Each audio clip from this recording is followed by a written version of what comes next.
For those of you who are seeking deeper clarity in your personal lives, be it your love life or your careers, for a personal consultation, you may write to me at tarobyanisha@gmail.com. Sagittarians, it's quite an interesting month for you. The biggie this month is Neptune, the planet of illusion and confusion. It has been retrograde since mid-June, goes direct now on the 20th of November. And Neptune direct, unfortunately, causes a lot of deception and denial. They are pretty much the main themes that are there. And while we all have a specific fears and hang-ups that we don't want to deal with, and perhaps, there are some nagging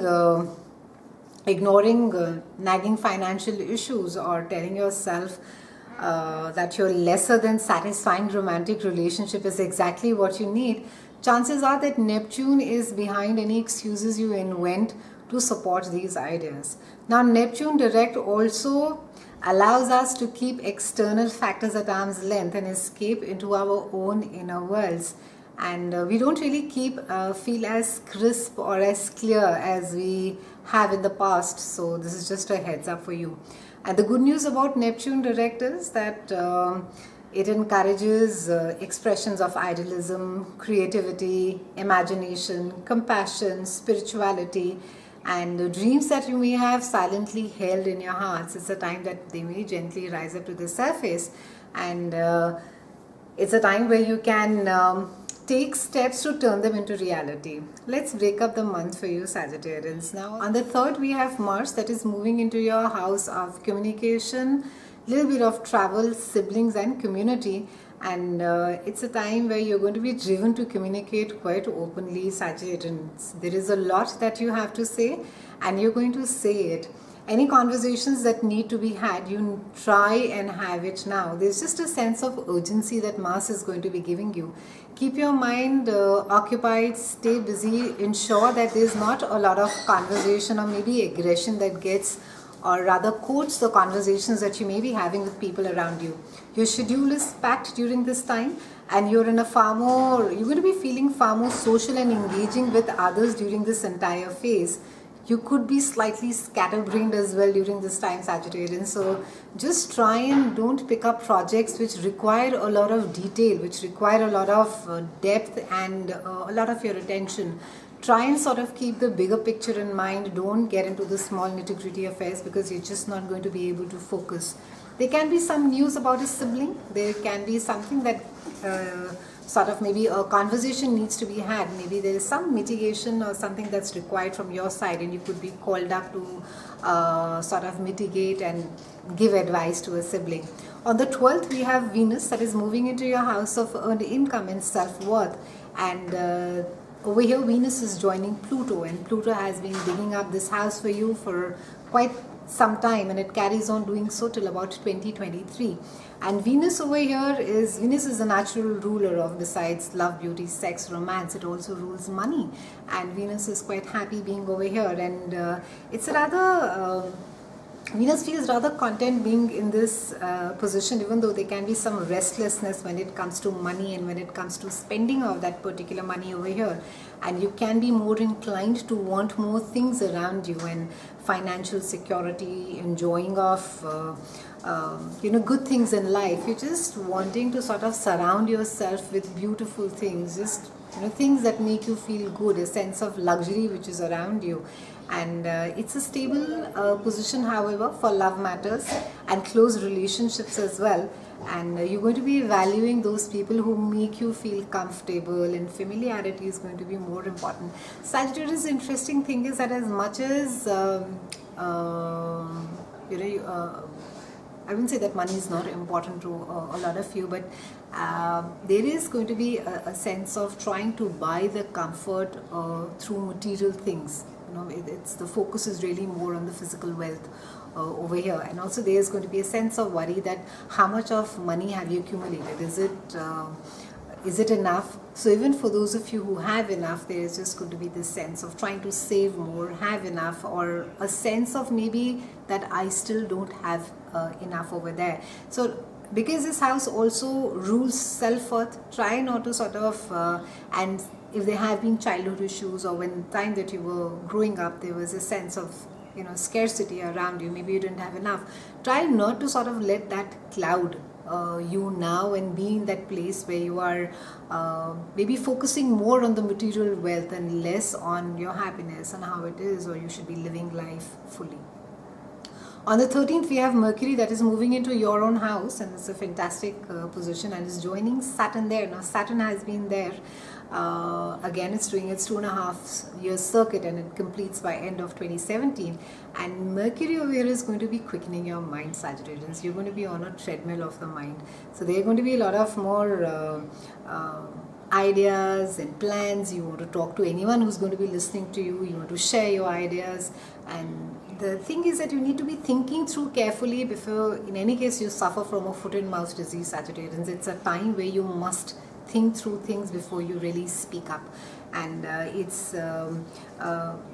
you would really feel as if you have to give advice to others. It's being demanded, asked out of you, and which may not be so in a lot of cases.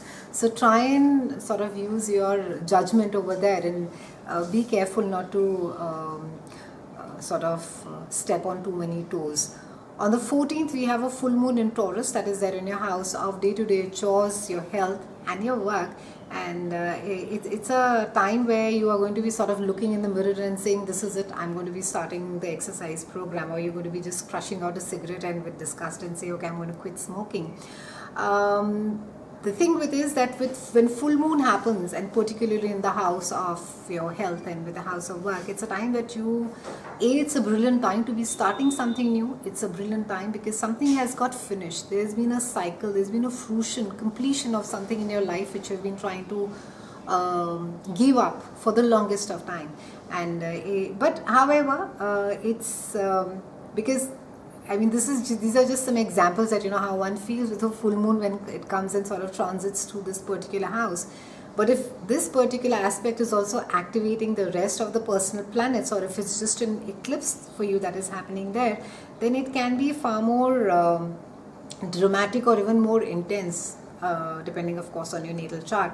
And it of course, not that all of us have to go around running about with dramatic emotional proclamations saying that, oh, now I'm turning my life around. But use this surge of emotional energy to make positive changes in your routines. Do something to improve your work conditions over here. And if you've been really sick of how dark and dank your office looks, just try and sort of brighten it up. Do something on your own which you can.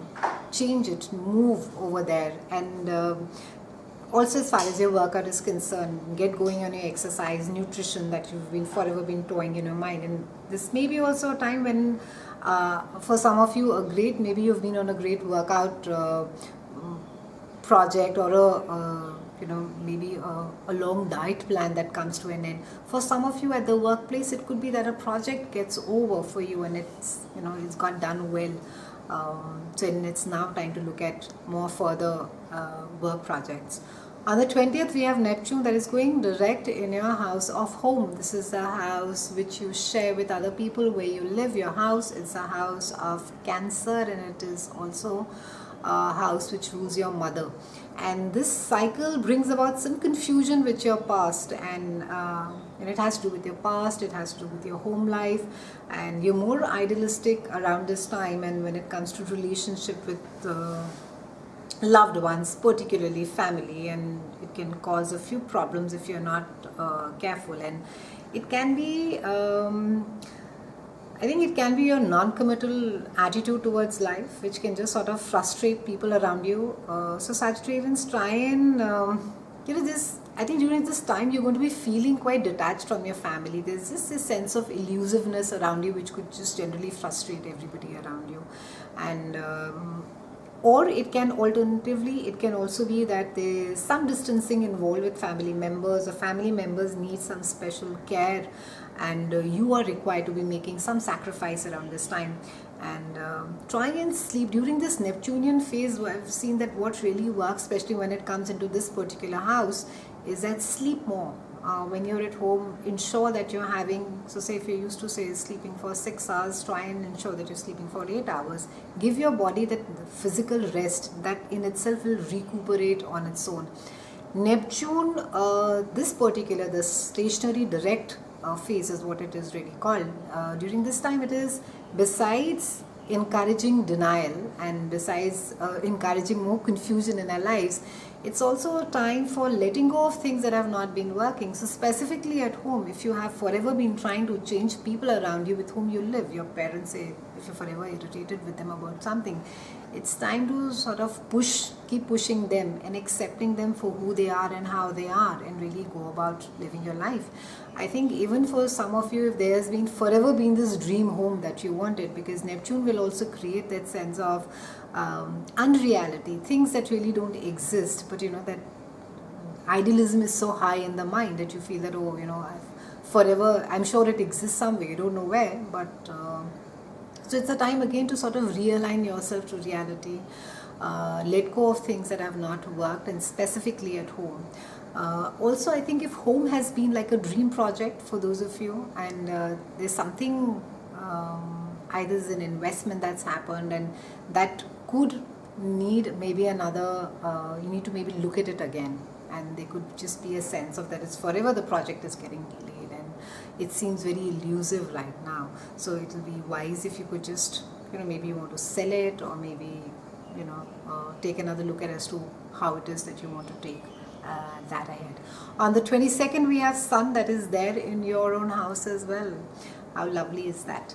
And with Sun over here, there is again, the focus is all about you. Sagittarians is about your appearances. It's about the way you look, the way you want to project yourself. It's about what you want the world to see.